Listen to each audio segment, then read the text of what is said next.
just something sweet cooking up in the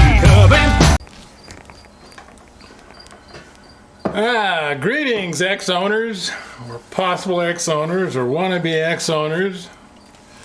This is a video that I should have made before the last video. The last video, if you all remember, was the triple tree bearing, and I showed how to replace that. And either Greg Sifu made up my comments. He's an ex-owner out of California who I consider a good friend.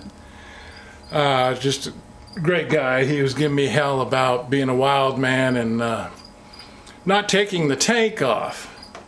And I have no real excuse why I didn't take the tank off, other than the fact that a lot of times I don't take the tank off, it's not needed to take off. But then I started thinking about it, and it's been a month since I published that episode. I started thinking about all these new guys and trying to do the triple tree that may have some experience or ain't afraid of nothing, and then they went and dinged their tank. And I'm going, oh man, that's ugly, you know, and I'd feel bad because I'd feel like I did it. So, if you watch the last one, hold off so you can learn how to take your tank off. I'm going to show you that process. And I'm going to show you some ins and outs with doing that too. So stay tuned. Oh, one last other thing I wanted to apologize about on that last video. I'm not really happy with the end result on that. Not that I'm a professional and I do great videos. I do not. I don't think. I think they're actually quite horrible. But they do cover a lot of information that people need to know or don't know and want to know. This time I'm going to run the camera on my chest. Last time I had it on this little short triple tripod, and thinking that it was doing a fine job of taking video and stuff, and it did okay, but you weren't really seeing up close and nitty-gritty on some of the things I was working on, and I apologize for that. This time I'm going to put it back on my chest, and hopefully things will be better. Alright, so I have a Corbin seat on my bike, as you can see, which is a very nice seat, and I really like it. But to get my seat off, I got to take my backrest off my sissy bar.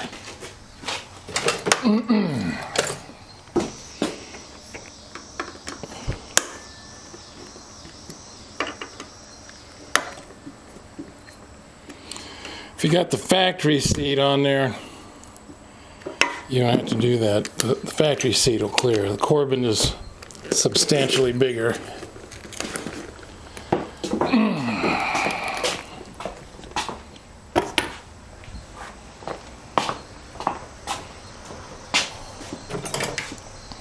So I got that off. Next step is take the seat off. That's one bolt right here at the back. If this comes off a lot, possibility that nut cert may come disattached from the fender, and you'll have an issue. Mine did that, and I got it back on with a double nut trick. I don't have a nut cert tool, and I need to get one because I think they're absolutely one of the best things since napkins. Your seat, I don't care if it's a stock seat or a Corbin. May want to throw a towel underneath it. These edges can get scuffed up.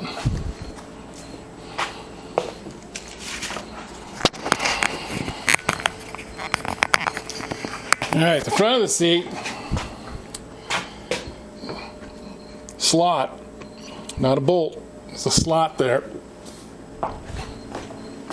Goes to that nut. So when I got this bolt out of the back here, my Corbin takes up a lot of room. It goes all the way beyond this point. So I put my hand in here and I pull it up, and then to get that slot to slide out, this slot to slide out of this nut or bolt, I hit the back side of the seat. You probably heard me do that when I did it. I hit the back side of the seat and it pops it out, and then I lift. Next step to remove the tank is actually take this or take the gauges off. I'm just here. I'm going to do it while I'm here. Get this bolt out. This is what actually lays the tank down and holds it firm. On the bike, it's what actually attaches it. If you don't have a shop manual with the blow up of parts, try to remember the order of all your pieces that go in there. You don't do it right, it's going to make a funny noise when you're riding.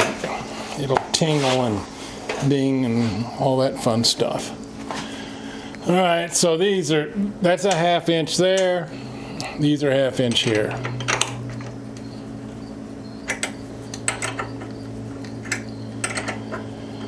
Now the reason you want to pull this, the reason I pull the gauge cluster off, you can do it, leave it on, and what the deal is, there's a plug-in for all these wires, and sometimes it's right behind this on top of the tank, and then sometimes it's underneath. To me, if I'm by myself and I'm holding on to the tank, I don't want to be fooling around with that assembly of wires and stuff. And there it is.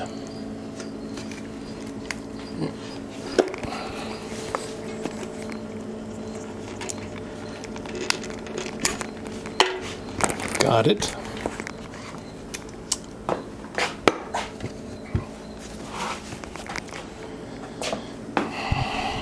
Now this wire loom for the gauge cluster will fall right through this hole when you start pulling the tank.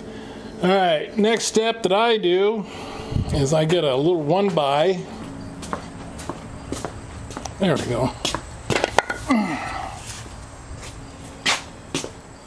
And a towel.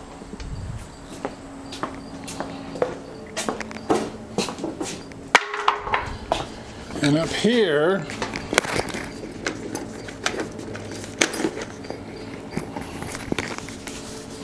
by the tank, I don't want it to bang into the triple tree, because what I got to do is I got to lift the tank so I can unhook some wires and hoses. But I don't want it banging into the tank, chipping my paint. That's one thing I don't need to do, is repaint this thing again. Probably will someday. And I take my 1x and I stuff it under here.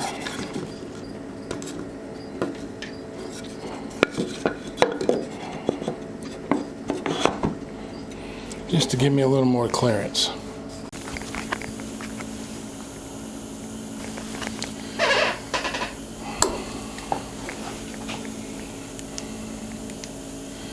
So on here, next you got to remove 2 wires and 2 hoses.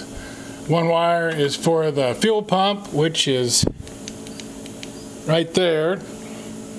There's a wire coming off of it, and that's this one, I believe.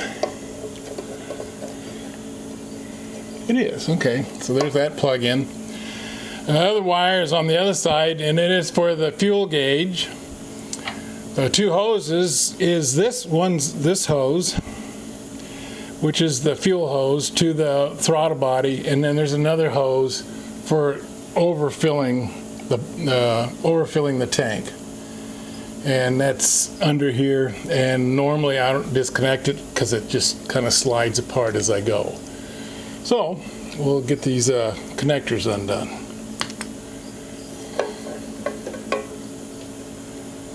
And these are Deutz connectors. All you have to do is push this tab here, it should come right apart. And that's the fuel pump, and that's done. On my fuel line, I like a long needle nose.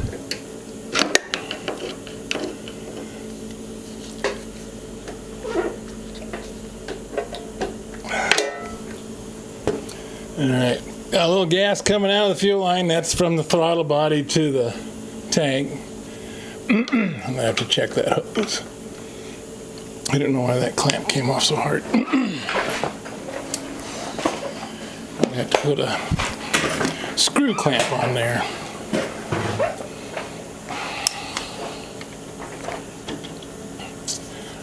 And there's that same hose, you can see it here, and it's running to the throttle body right there. Let's see if we can get you, there it is. And that's where I usually disconnect it, but I'm trying to make it simple for everybody else. And I don't know why I do it that way. I'm sure I've got some silly reason for it. Up here is the fuel gauge sending unit. And here it is, the connector to it. I suppose we should go back to the other side real quick so I can give you a color code so you don't get scared and start pulling apart stuff you don't think you should be pulling apart. Color code on the fuel pump.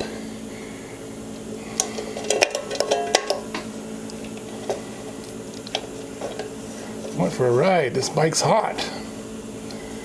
Okay, on the loom, coming out of the loom, no, excuse me, from the fuel pump, it's black, red, and white. That's the connector to the fuel pump from the loom, which is red, gray, gray, orange, gray, it looks like. Oh, it's black, red, black, orange, and gray. You get anything close to that, I promise you it's going to be the right one, because every wire on this thing is different. They're all color coded as per the schematic that you can get if you want.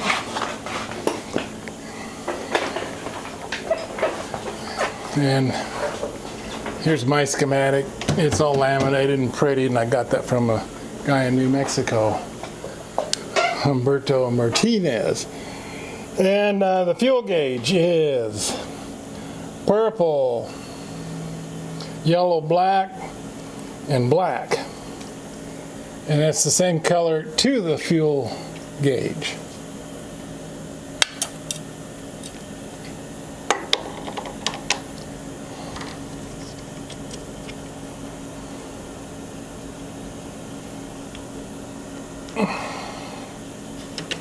Oh, it's hot under there. Shoot! Ouch. There it is. Couldn't find the silly tab.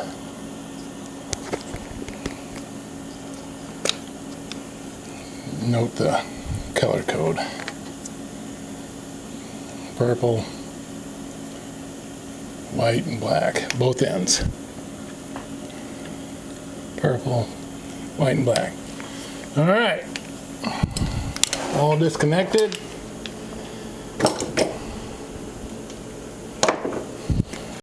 All right, next step, last step before you lift it, is getting these off. This is the front mounts. They're 1/2 inch also. Everything's been 1/2 inch except for the Allen head button heads. There's something I'm going to point out when we get that far, but right now I'll just get these off. These are a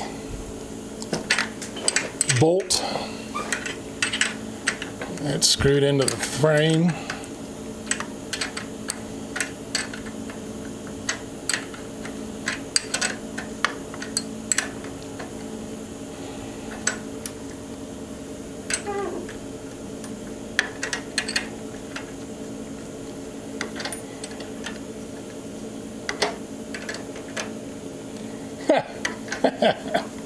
I'm an idiot. In the beginning I said I was going to pump it out with the computer. Now I've got everything disconnected. I guess I'm not gonna. I guess I'm gonna heave-ho. Let's see, it'd be 2.5 gallons in there. That's gonna be about 25 pounds. That's my maximum limit. My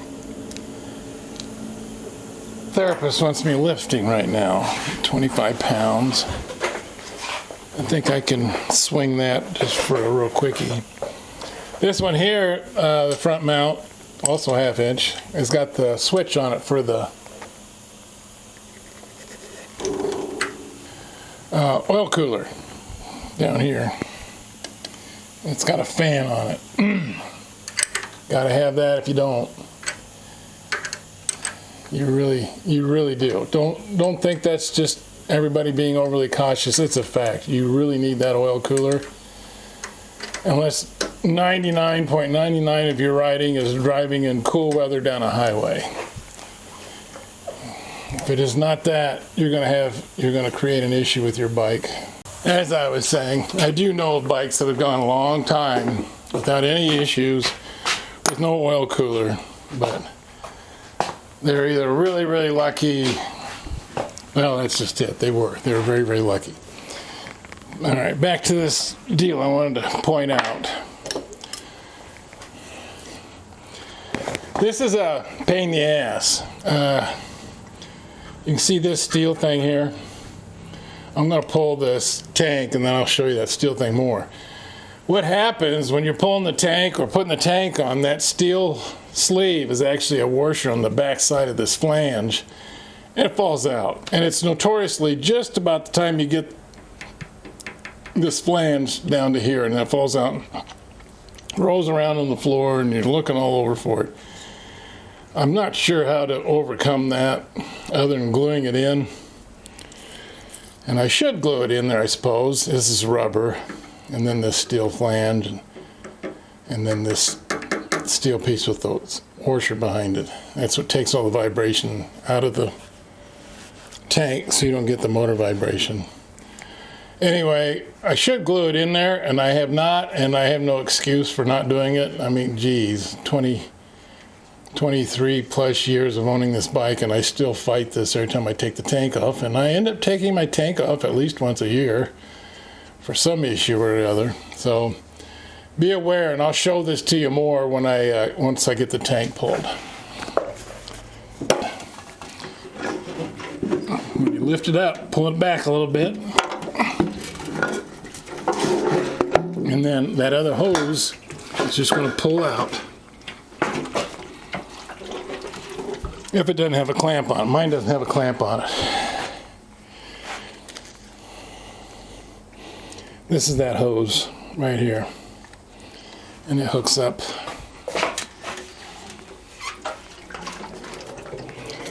on the fuel pump side to this piece. This is the puke pipe. This is your fuel pump. This is your fuel gauge. This one I don't ever clamp. The vinyl hose that sticks up in there is fairly snug, and when I overfill it always trickles down on the ground, so everything's good. Honestly don't remember if that's supposed to have a clamp on it or not. I know I haven't had one on there for years, if I did ever. So there you go. Gives you lots of access here to the triple tree. I don't know what else to show you here. Like I said, I was going to run the computer and drain my tank, and I did not. Oh, yeah, I need to show you these steel things that fall out. Oh my gosh, mine have finally gotten old enough that they're sticking now. But it's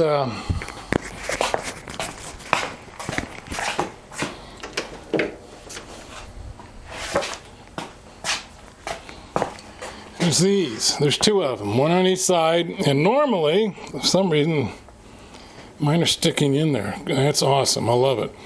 Normally, these fall out as you're trying to put the tank on, and they fall out about the time you get that steel flange about here, and then they fall out, and then you get down there, and you think you got it landed, and then you look, and your steel piece is missing, and you got to go looking for it and start all over. The bike's still pretty dirty. That's probably because I took a ride this morning. It was just gorgeous. It was like mid-50s. No wind, no bugs.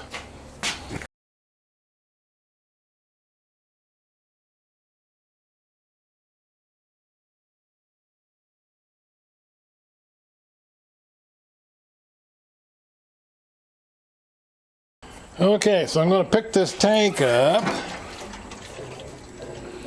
And when I do, I got to make sure this hose is away from the backbone, because it's got to hook onto that. That's the backbone. And I got to make sure both of these connectors are on each side of the backbone to hook up the fuel pump. And on this side is the fuel gauge. I should tighten my bars down so they don't move around. So that's what I got to do. Plus I got to fish this. The main connector for the gauge is the gauge cluster has to come up through that hole in the tank. This hole here. And that's what we got going. I'll be sure to get it. And I got my board ready. Everybody's here. Okay, here we go.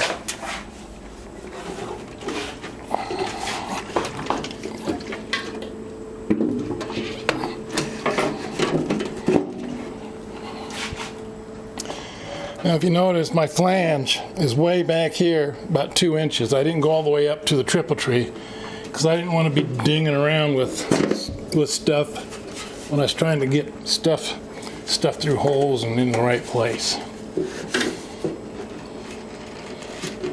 There we go. So I got the gauge cluster, the wiring harness up through the hole. Here's my fuel pump connectors, and under here is that puke pipe hose, which I got to get connected, but I'm not going to do that until I get this up here bolted in, because I don't want to lift and ding my tank up here. So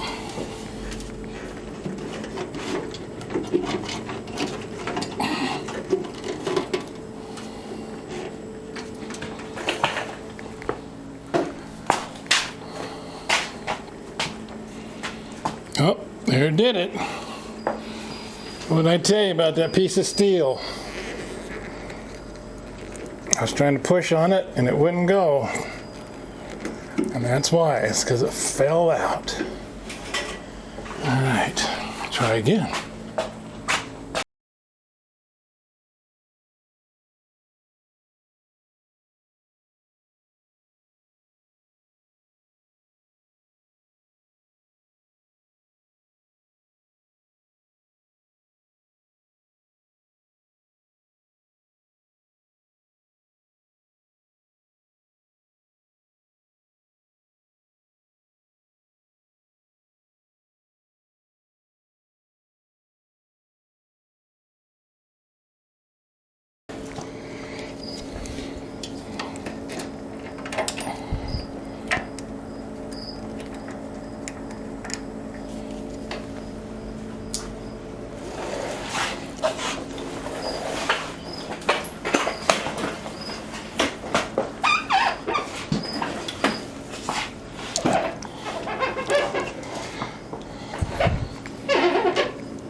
Excuse me.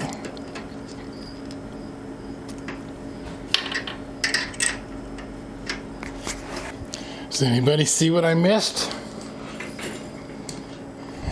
I forgot to switch to my fan of my oil cooler.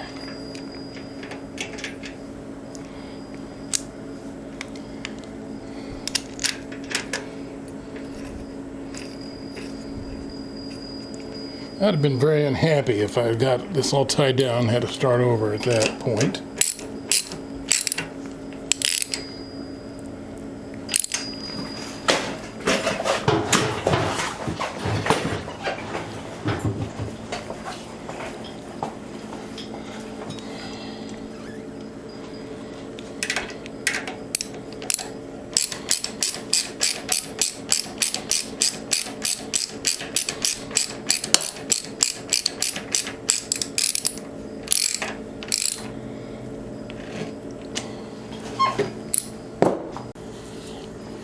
Something's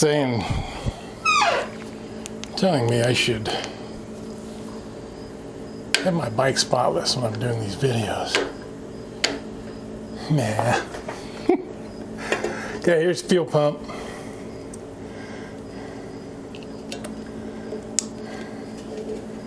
And you can just take and shove it behind there a little bit, as long as it don't get tangled up in your throttle cables. It'll be fine. Okay, so I get that big hose on there. It apparently is bigger than the factory one. This is fuel pressure hose. Remember, if you got a leaky fuel hose, you have to use fuel injection pressure hose. I know it's really pricey, but we got to do it. If you use just regular rubber fuel hose, it'll blow it out in less than a year. I'm speaking from experience. I just didn't even realize it was fuel pressure hose the first time I replaced it, and I didn't even get through a summer and it blew it out. It was on Main Street in Lincoln and spewing gas everywhere. All right, so that hose is apparently a little bit bigger, and it's catching on the bottom side of the fuel pump, and that wouldn't let me get it in there. So,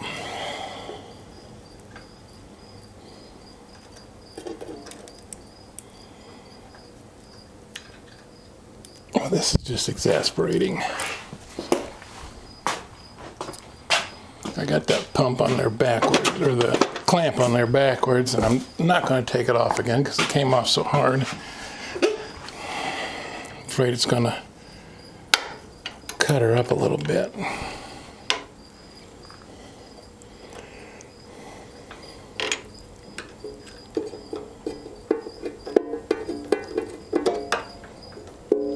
It came off hard, went on easy. Not sure why that is. Oh, it's got a barb on it. Duh.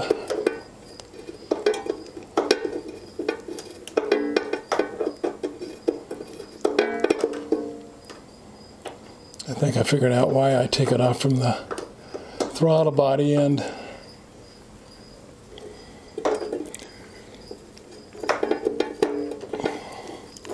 Long set of needle nails or pliers, and I can pop it right off of there really quick, and I don't have near that trouble there. All right, got a hose under here. Got to get my piece of wood shoved into the tank. Get my towel up there.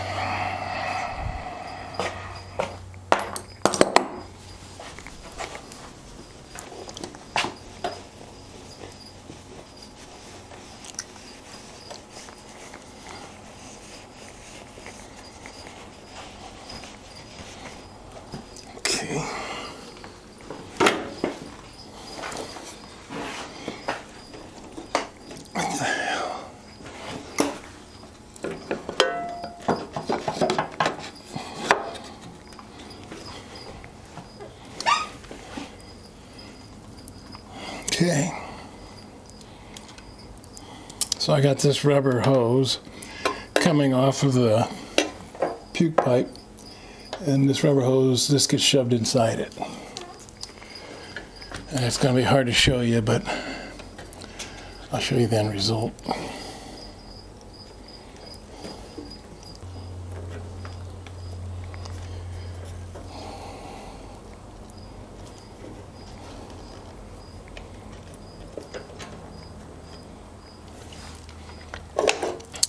Okay, hopefully you can see this in the camera. This vinyl hose is now inside this rubber hose, which is hooked to the bottom of the puke pipe. If you overfill your tank, it goes into there, runs along here, back down here, and dumps it on the ground about here. Got her! All right, let's go get that fuel gauge hooked up.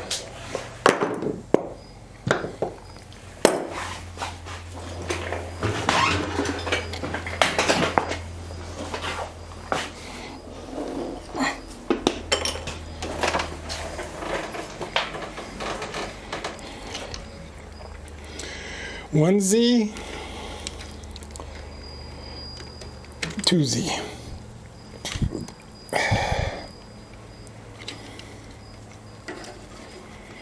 tuck her up there in nicely.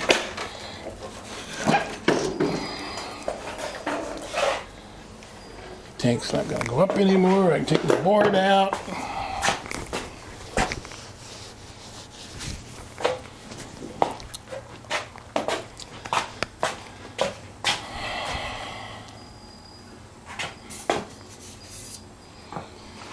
Okay.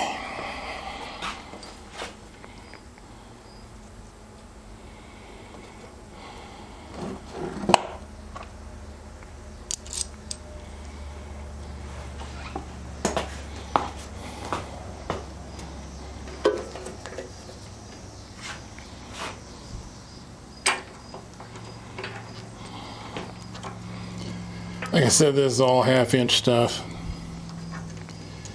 Not a big deal.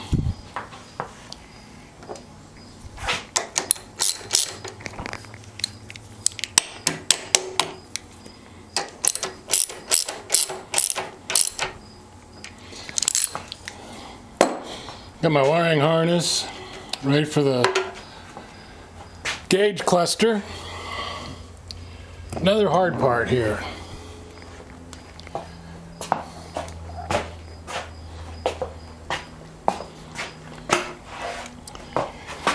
I don't know if it's going to be hard this time, but you can see this rubber gasket seal, or whatever you want to call it. It protects the tank from the sharp edges of this gauge cluster. It's a pain. When you're trying to nail it down on this tank, it'll always come off just in time to, so you gotta pull it back off. Now, some time ago, I took, I'm not showing everything. This is it, this is the rubber seal. I took a little bit of silicone and put it in there, and it's not really glued to it. It's just snugged up this gasket, and it stays on better. And you're doing this by yourself, and that gasket falls off about the 8th time. Not unlike those steel, those little pot metal pieces in there. You get a little frustrated.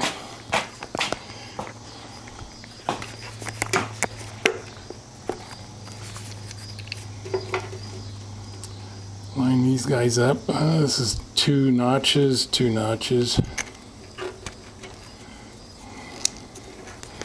They make it pretty simple anymore. It used to be, you know, old stuff. You had to really pay attention.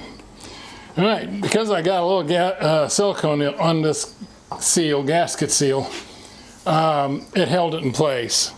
I don't deal with that anymore. There used to be a time that I used to deal with that, and it was really frustrating.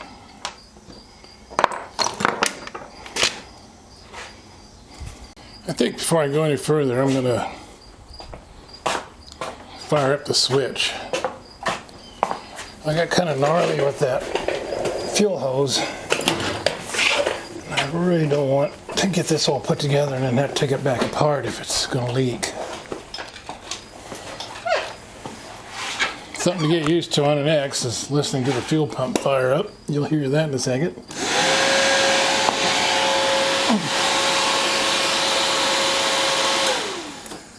That's the fan cooler. And it is not leaking. If you can see that, it's good. I hear that pump fire up. That's the AIC. There it is. And it is not leaking. Yahoo yippity.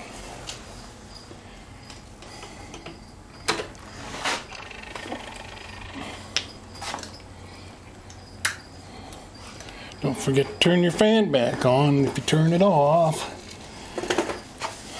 Alright, so now I'm going to tighten down these 2 bolts on the tank. Don't get nuts on it. It's not a lot of steel there, and you just want it so it tank don't rattle.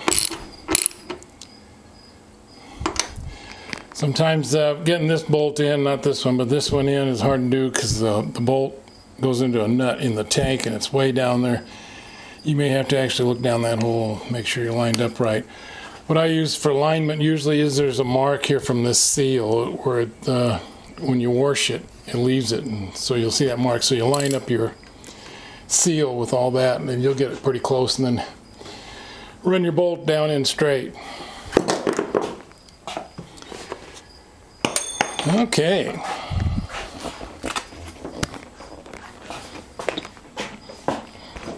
Put the old seat on. Remember the slot under here? This slot, it's got to go on that bolt. Don't forget. Don't just put it on there and think you got it. You got to tip this seat up quite a bit. Make sure it gets in there. There we go. And then I hit here, down, gets me by all this, plus it shoves the seat forward to that slot.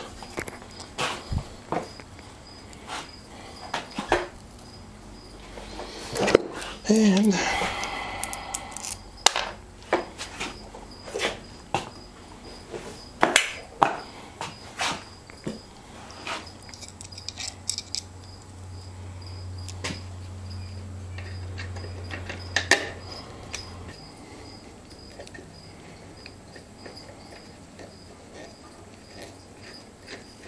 there we go.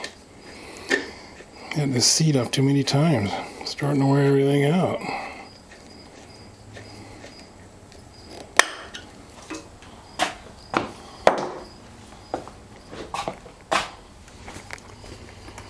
And then the backrest.